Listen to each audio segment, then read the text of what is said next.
Connor McDavid's rich new pact is the NHL's highest value contract, analytics author Rob Vollman asserts. When the salary cap was introduced following the lost season of 2004-05, it brought an entirely new level of complexity to the already complicated job of managing a National Hockey League team. Since then, the cap has proven to be a major player in the NHL's parity era, along with other confounding factors like the Bettman Point and the not-coincidental extension of the dead puck brand of hockey. While the groundbreaking collective bargaining agreement lowered the age of unrestricted free agency to just 27 or even younger in some circumstances.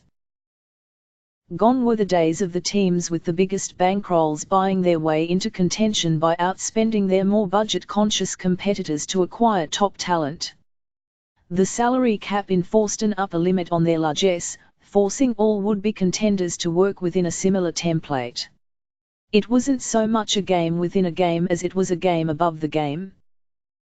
Over the years from then to now, the manner in which teams have used their resources have evolved, especially after the major tweak that came after the third and most recent NHL lockout in 2012.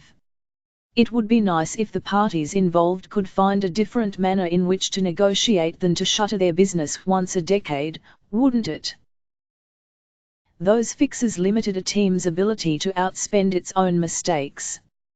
Gone were such workarounds as 12-year contracts with long, skinny tails on them to lower the annual average value, or the ability to Wade redden a large salary in the minor leagues for years on end to free up large scads of cap space. As a result, the value of long-term commitments to older players has come under increasing scrutiny, while a strong new trend is emerging that sees younger players cashing in immediately after the expiry or if their entry-level contract.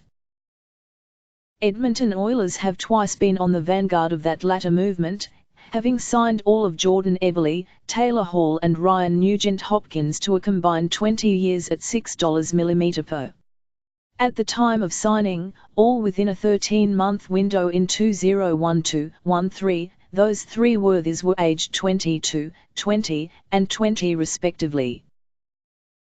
After a few years in remission, the organization took that to a whole new level this past summer in signing 20-year-old Connor McDavid to a $100 millimeter deal. Then 21-year-old Leon Draisaitl to a $68 millimeter pact. Both signed for the maximum 8 years that only a player's current club can offer, one of the CBA's more interesting wrinkles, with a key point being that both will still be in their 20s when their deals expire. No tails needed, because it's reasonable to anticipate such players will still be at or very near their peak performance level all the way through the pact. The bigger question is how high the peak, because at age 20 such cannot be firmly established. It can, however, be estimated. One man who has taken a hard run at doing just that is analyst and author Rob Vollman, who dedicated a major section of his 2016 book Stat Shot, The Ultimate Guide to Hockey Analytics to the problem of. Towards the end of his latest release, Hockey Abstract 2017, Vollman revisits the issue more briefly in a league-wide overview which casts the Oilers in a very positive light for the year and years ahead. The work is available in hard copy or PDF, in English or French, details here. As with much of the book, the issue is posed as a question, with the frequent supposition of Connor McDavid as the answer being something of a running joke throughout the volume. Here's the beginning of the section, whose very title forms part of the dialogue. Who has the highest value contract? McDavid, of course. Yes, that joke may be getting a little bit old, but seriously he does have the highest value contract.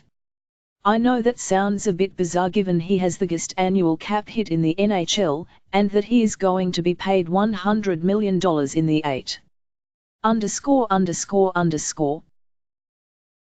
seasons following this one. I formed this opinion based on the results of the long-term cap management model constructed in the opening chapter of Stat Shot. After McDavid signed that historic extension on July the 5th, I updated all the contracts in my model and reran the numbers. As the primary player measurement, I used goals above replacement, GA, which is the latest new catch-all statistic, coming courtesy of Dawson Spriggins of Don't Tell Me About Heart. A cynic might suggest that models built upon other models is speculative work, but these are smart folks doing the modeling, so let's see where it goes. Suffice to say, Vollman's model, built upon a series of discrete steps, is beyond the scope of this post. That's what the books are for. Vollman cites a variety of such player measurement models like Tom Award's goals versus threshold, GVT, or Michael Schucker's total hockey rating, THOR, in addition to GA, before concluding. I was eager to experiment with the cap management model using the various new options, as well as testing a few different multi-year weighting on those metrics, different age curves, different regression calculations, and different other components of various kinds. But no matter which ones I used, McDavid always wound up on top. According to my GA-based calculations, McDavid will be worth an extra 96.3 goals over the life of his entire contract, or 10.7 goals per season. That may not sound like a game breaker, but every 3-goal improvement in a team's goal differential is worth an extra point in the standings. That means McDavid's contract is worth an extra 3 or 4 points in the standings per season, on average. That can easily be the difference between making the playoffs and missing them, or getting a valuable home seed, or having to open few playoffs on the road against a division champion. 3 or 4 standings points seems light for McDavid, until you account for this being marginal value over and above the big bang he can already be expected to bring for those big bucks. The alert reader will have noticed that those 96.3 goals equals 10.7 goals per year are averaged over 9 seasons, whereas the contract itself is only for 8. That's because there remains 1 season on McDavid's ELC. Now an extreme value at $3,775,000, assuming all bonuses are achieved, as they were comfortably in 2016-17. It follows that the largest marginal value over the entire 9 years will occur this upcoming season, where Vollman values McDavid at a whopping 28.5 GA. That's a full 10 goals more than any other listed NHLer on his all-cap team, a group which includes additional Oilers content. We will explore the wider team perspective in more detail in a future post.